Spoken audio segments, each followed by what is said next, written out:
Assalamualaikum warahmatullahi wabarakatuh. Kembali lagi dengan saya Yuninevia Karneli.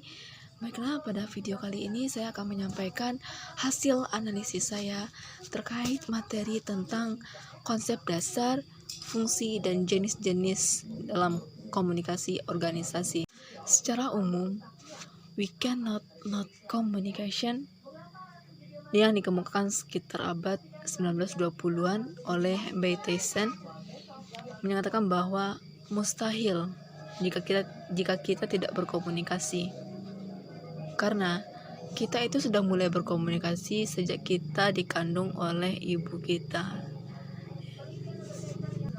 di mana seorang ibu sudah mengajak kita untuk berkomunikasi di dalam kandungannya, dan sampai bayi itu lahir. Bayi itu adalah kita sudah diajak berkomunikasi oleh orang tua kita sejak kita dikandung. Nah, selanjutnya yaitu apa itu organisasi. Nah, komunikasi itu adalah sekelompok orang yang saling bekerja sama untuk menyampaikan satu tujuan, meski setiap kita memiliki tujuan yang berbeda-beda. Jadi, di dalam komunikasi itu ada dua tujuan yang perlu kita ketahui, yaitu tujuan individu dan tujuan organisasi. Tetapi, terbentuknya organisasi memang disebabkan karena adanya tujuan bersama yang ingin dicapai secara bersama-sama gitu. Jadi, dapat saya simpulkan bahwa komunikasi organisasi itu adalah suatu sistem komunikasi dua arah yang saling membutuhkan komunikasi antara satu dengan yang lainnya gitu. Baik yang dilakukan oleh individu maupun kelompok. Nah, jadi maka dari itu, konsep utama atau kata kunci dari komunikasi organisasi itu ada beberapa bagian. Yang pertama yaitu proses, di mana proses itu kita dalam berkomunikasi saling menukarkan pesan, maka itu disebut dengan proses komunikasi. Bagaimana kita berkomunikasi, yaitu dengan cara menukar pesan atau menukar pendapat kita dengan lawan bicara kita. Yang kedua yaitu pesan, yang ketiga yaitu jaringan di mana komunikasi yang mencakup hanya dua orang atau lebih. Yang keempat yaitu keadaan yang saling ketergantungan. Yang kelima yaitu hubungan organisasi dalam komunikasi organisasi. Yang terakhir yaitu ada lingkungan. Baik, itu menurut saya apa itu dan bagaimana itu komunikasi atau konsep dasar komunikasi organisasi.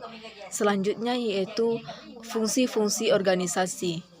Yang pertama yaitu fungsi informatif, di mana suatu sistem pemrosesan informasi di mana setiap anggotanya mampu memberikan atau menerima informasi dengan baik. Yang kedua yaitu fungsi regulatif.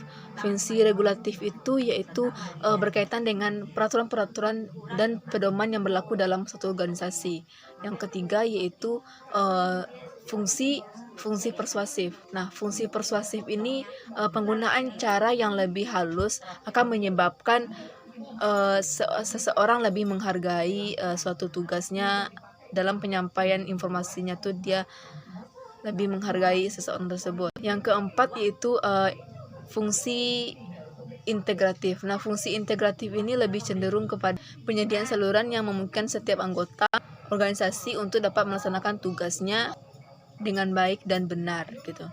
Nah, itu tadi menurut analisa saya terkait dengan fungsi-fungsi komunikasi organisasi. Ada 4. Yang pertama itu fungsi informatif, fungsi integratif, fungsi persuasif, dan fungsi regulatif. Yang selanjutnya yaitu ada jenis-jenis organisasi. Nah, jenis-jenis organisasi ini sudah banyak kita ketahui, di antara lain menurut saya yang pertama yaitu jenis-jenis komunikasi organisasi. Yang pertama yaitu ada jenis komunikasi verbal, yaitu sebuah proses komunikasi yang mana disampaikan dengan menggunakan kata-kata, baik itu secara lisan maupun tulisan. Seperti contoh yaitu komunikasi dalam menyampaikan naskah, berinteraksi dengan orang lain, berkhutbah atau berpidato, dan menulis surat perjanjian lainnya. Yang kedua yaitu komunikasi nonverbal.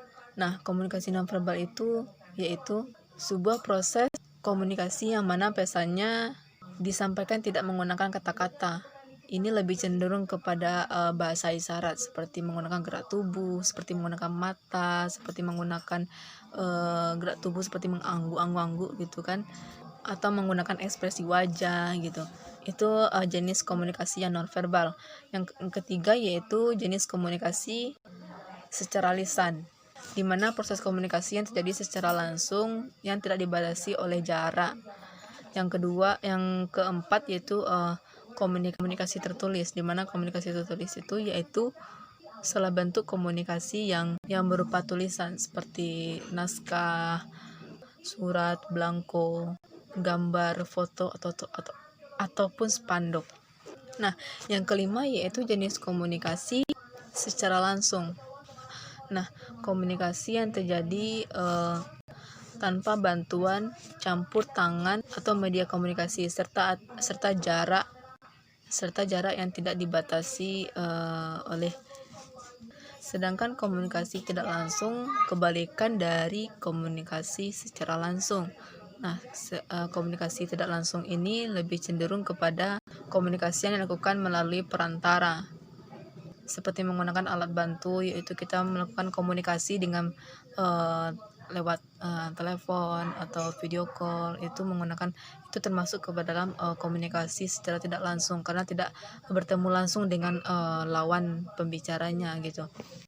Yang ketujuh yaitu ada komunikasi formal dan komunikasi informal. Nah, komunikasi formal itu lebih cenderung kepada komunikasi antar teman atau desas-desus, sedangkan komunikasi informal itu lebih cenderung kepada komunikasi yang terjadi antara informal maupun formal gitu. Yang terakhir yaitu jenis komunikasi menurut antaranya itu ada komunikasi secara eksternal dan komunikasi secara internal. Nah, itulah jenis-jenis komunikasi menurut informasi yang saya dapat dan juga menurut analisa dari saya. Jika ada kesalahan dan kekurangan saya ketika menyampaikan informasi analisis saya terkait materi tentang konsep dasar, fungsi, dan jenis dalam komunikasi organisasi, saya mohon maaf atas kekurangannya. Agar saya lebih bersemangat untuk membuat videonya, kepada teman-teman dipersilakan untuk di subscribe, like, dan komen, karena subscribe itu gratis. Video dari saya akhiri. Wassalamualaikum warahmatullahi wabarakatuh.